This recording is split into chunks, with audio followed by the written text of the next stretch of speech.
नमस्कार दोस्तों, क्या हाल है। तारीख आज 15 जुलाई 2026, दिन बुधवार, हिंदी तिथि आषाढ़ शुक्ल पक्ष प्रतिपदा है। आइए अब बात करते हैं आज के मुख्य समाचारों की। देश और दुनिया की तमाम बड़ी खबरों पर डालते हैं एक नजर। देखिए दोस्तों, आज की सबसे बड़ी खबर दिल्ली की कड़कड़डुमा कोर्ट से सामने आई है। वर्ष 2020 के उत्तर पूर्वी दिल्ली दंगों के दौरान आईबी अधिकारी अंकित शर्मा की हत्या के मामले में अदालत ने पूर्व पार्षद ताहिर हुसैन समेत कई आरोपियों को दोषी करार दिया है। सजा पर जल्द सुनवाई होगी। ये फैसला पूरे देश में चर्चा का विषय बना हुआ है।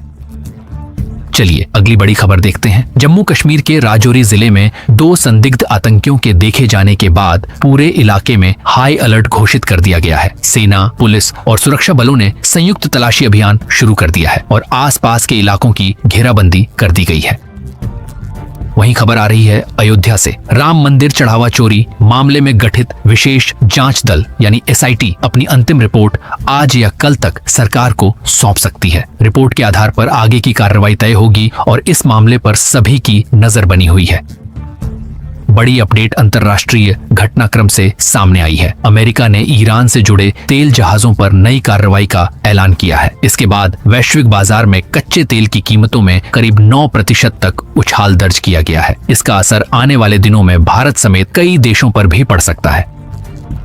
अब इस खबर को समझिए। विदेश मंत्री एस जयशंकर ने संयुक्त राष्ट्र सुरक्षा परिषद की 2028 से 29 अवधि की अस्थायी सदस्यता के लिए भारत के अभियान की औपचारिक शुरुआत की है। उन्होंने कहा कि भारत वैश्विक शांति, सुरक्षा और संयुक्त राष्ट्र में सुधार के लिए सक्रिय भूमिका निभाता रहेगा।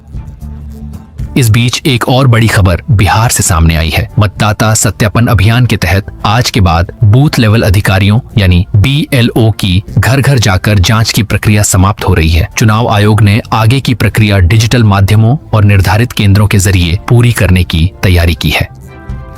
चलिए अगली बड़ी खबर देखते हैं। उत्तर प्रदेश के नागौर स्थित 500 साल पुराने बुटाटी धाम मंदिर में करीब 22 करोड़ रुपए के गबन का दावा सामने आने के बाद जांच तेज कर दी गई है। मामले को लेकर श्रद्धालुओं और स्थानीय लोगों में भी काफी नाराजगी देखी जा रही है।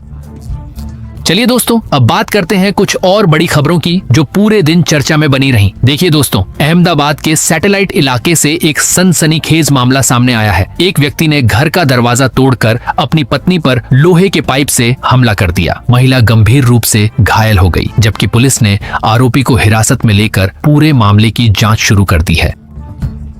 खरीफ फसलों की बुवाई पिछले साल की तुलना में अभी भी पीछे चल रही है। कृषि विशेषज्ञों का कहना है कि मानसून में शुरुआती देरी का असर कई फसलों पर पड़ा है। हालांकि हाल की बारिश से कुछ सुधार की उम्मीद है।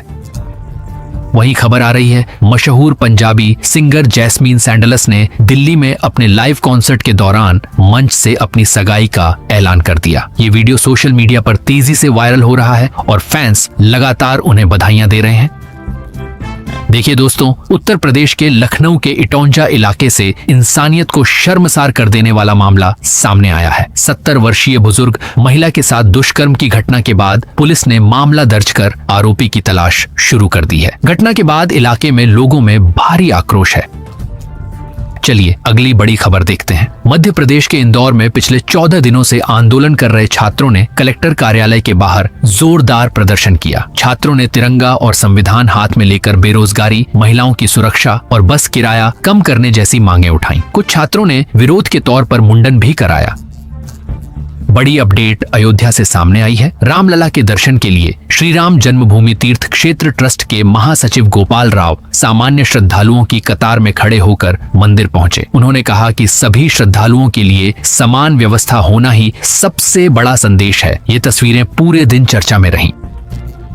अब इस खबर को समझिए। श्रीनगर में 13 जुलाई को लेकर प्रशासन ने शहीद कब्रिस्तान को सील कर दिया, जिसके बाद उमर अब्दुल्ला और महबूबा मुफ्ती ने अपने अपने पार्टी कार्यालयों में श्रद्धांजलि दी। इस घटनाक्रम को लेकर राजनीतिक बयानबाजी तेज हो गई है।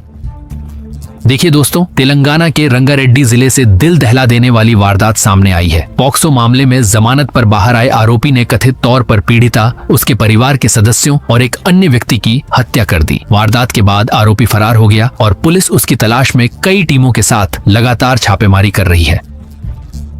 चलिए अगली बड़ी खबर देखते हैं। ओमान के तट के पास भारतीय नाविकों को लेकर जा रहे एक व्यावसायिक जहाज पर हमला हुआ। विदेश मंत्रालय के अनुसार जहाज पर सवार 11 भारतीयों में से 10 को सुरक्षित बचा लिया गया है, जबकि एक नाविक की तलाश जारी है। भारत ने इस हमले पर गहरी चिंता जताई है।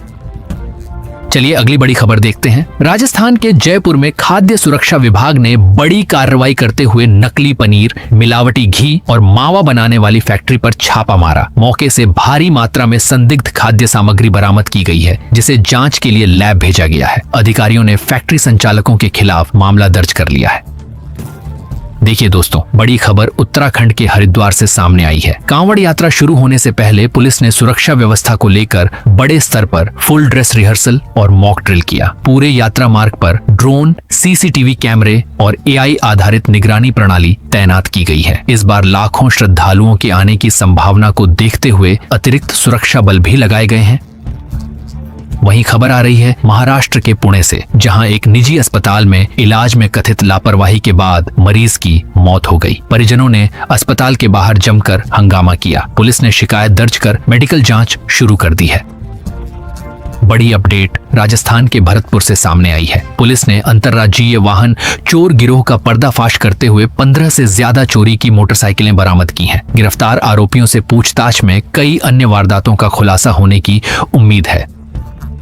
अब इस खबर को समझिए। पश्चिम बंगाल में शिक्षक भर्ती घोटाले की जांच के दौरान ईडी ने कई नए दस्तावेज और डिजिटल सबूत मिलने का दावा किया है। जांच एजेंसियों का कहना है कि मामले में जल्द कुछ और लोगों से पूछताछ की जा सकती है।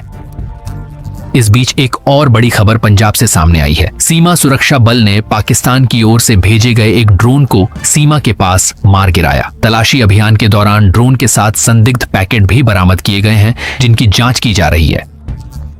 सोशल मीडिया पर एक वीडियो तेजी से वायरल हो रहा है, जिसमें कुछ युवक चलती कार की खिड़की से बाहर निकलकर खतरनाक स्टंट करते दिखाई दे रहे हैं। वीडियो वायरल होने के बाद पुलिस ने वाहन की पहचान कर कार्रवाई शुरू कर दी है और लोगों से ऐसे स्टंट से बचने की अपील की है। इस बीच एक और बड़ी खबर शिक्षा जगत से सामने आई है। राहुल गांधी ने शिक्षा व्यवस्था को लेकर केंद्र सरकार पर निशाना साधते हुए कहा कि अब देश में शिक्षा के क्षेत्र में बड़े बदलाव की जरूरत है। उनके इस बयान के बाद राजनीतिक प्रतिक्रियाओं का दौर शुरू हो गया है। अब इस खबर को समझिए। पश्चिम बंगाल में रथ यात्रा समितियों को आर्थिक सहायता देने के फैसले पर सियासी घमासान तेज हो गया है। विपक्ष ने सरकार के फैसले पर सवाल उठाए हैं, जबकि सरकार का कहना है कि यह श्रद्धालुओं की सुविधाओं को बेहतर बनाने के लिए उठाया गया कदम है। और आखिर में हैदराबाद एयरपोर्ट को दुनिया के सबसे खुशहाल हवाई अड्डों में चौथा स्थान मिलने की खबर पूरे दिन चर्चा में रही। यात्रियों की सुविधाओं, साफ सफाई और बेहतर सेवाओं के आधार पर यह रैंकिंग दी गई है, जिसे भारत के लिए एक बड़ी उपलब्धि माना जा रहा है। चलिए दोस्तों, अब आखिर में बात करते हैं आम आदमी की जेब, बाजार और मौसम से जुड़ी बड़ी खबरों की। खबर आ रही है कि जून महीने में खुदरा महंगाई बढ़कर 4.38% पर पहुंच गई है। विशेषज्ञों के अनुसार खाद्य पदार्थों और ईंधन की बढ़ती कीमतें इसकी प्रमुख वजह है। इसका असर आने वाले दिनों में आम लोगों के घरेलू बजट पर भी पड़ सकता है। बड़ी अपडेट उत्तर प्रदेश के लखनऊ से सामने आई है। पुलिस ने ऑपरेशन एथेनॉल शील्ड के तहत पेट्रोल और डीजल में मिलावट करने वाले बड़े गिरोह का भंडाफोड़ किया है। कार्रवाई के दौरान 16,000 लीटर से अधिक पेट्रोल, डीजल और अन्य रसायन जब्त किए गए हैं। 4 आरोपियों को गिरफ्तार कर पूरे नेटवर्क की जांच शुरू कर दी गई है। अब बात करते हैं मौसम की। मौसम विभाग के अनुसार अगले 24 घंटों के दौरान उत्तराखंड, हिमाचल प्रदेश, उत्तर प्रदेश, बिहार, झारखंड, मध्य प्रदेश और पूर्वोत्तर के कई इलाकों में हल्की से भारी बारिश की संभावना है। पहाड़ी क्षेत्रों में भूस्खलन की आशंका को देखते हुए लोगों से सावधानी बरतने और प्रशासन की सलाह का पालन करने की अपील की गई है। तो दोस्तों, आज के लिए बस इतना ही। अगर वीडियो पसंद आई हो तो इसे लाइक करें, चैनल को सब्सक्राइब करें और बेल आइकन जरूर दबाएं, ताकि देश दुनिया की हर बड़ी खबर सबसे पहले आप तक पहुंचती रहे। अपनी राय हमें कमेंट में जरूर बताइए। मैं मिलता हूं आपसे अगली वीडियो में। तब तक के लिए नमस्कार। जय हिंद, वंदे मातरम।